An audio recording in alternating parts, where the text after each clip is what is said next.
Hello, my name is Stratton from the KlopasStratton team. Welcome to the definition series. This video we're going to be going over Chicago roofs. Before I start, I just want to give a shout out to a great dinner I had over on Damon Avenue in Bucktown at the Bristol. Make sure you support your local restaurants.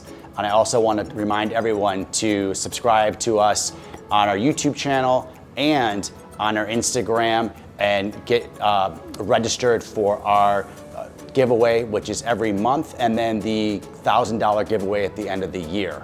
All right, so let's get into Chicago roofs. I really wanted to talk about this because people always ask me about the type of roofs that are in Chicago versus other areas that move into the Chicagoland area and the differences between each roof. There are two main roofs that we're gonna go over, and that's gonna be the gabled roof, and then that's also the flat roof. There are other roofs that are in Chicago, but the gabled and the flat are the two main ones that we're gonna be going over. The gabled roof kind of has two different types of style. You've got your A-frame, which is another way they call it, and that basically takes the water and whatever else hits the roof and goes off. And then the other type is called a dormer. The dormer roof is just a gabled roof with what I like to call like a pop top, which is kind of a workman cottage where they open up the top floor and get more headspace. So those are the two main roofs that are gabled roofs. The other roof that's extremely popular that a lot of you people see is the flat roof. So the flat roof is gonna be your classic Chicago two flat and single family home where you've just got basically a flat top that has a little bit of a pitch to it. You'll see these on single family homes, two flats, and multi-unit buildings. Here is an example of the flat roof. This is the parapet wall, which we'll get into in another video. And then this is where the water slides and then goes off into scalper boxes, which then drops the water into the sewer system.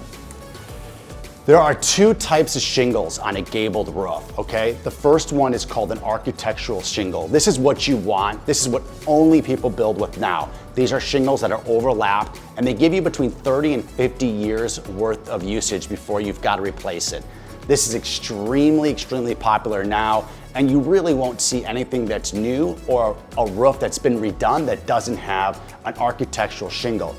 The old roofs that they used to use are called 3-tab asphalt shingles. These only last between 12 and 18 years, especially in the city of Chicago. These are single layered roofs that are kind of laid like on a brick pattern. If you look at it, it looks like a brick. This is an older style roof that's pretty much outdated, but when you're buying a rehab or you're buying an older building, you may see that type of roof.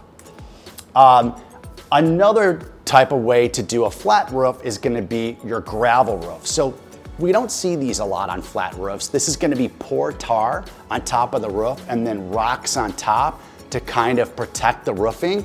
And then they'll tar a lot of the times all the way up to the parapet wall. You don't see these a lot. This looks like it's a commercial roof. You will see them sometimes in commercials, but in new construction and newer roofs, you're gonna have what's called a modified bitumen roofing. This is basically a laid roofing that's torched and pulled and then laid on that roof. And how they lay the seams is basically how the water's flowing. So when you see one of these flat roofs, it's gonna be a piece of membrane over another piece of membrane that lets the water go this way, it doesn't get in, right? So you want that to go this way versus this way and seam underneath the roof. So you've got your A-frame roof with shingles and you've got your flat roof that has this kind of rubber roofing that's torched down. Thank you so much for listening to the definition series on roofing, and we look forward to hearing from you and seeing you in our next video.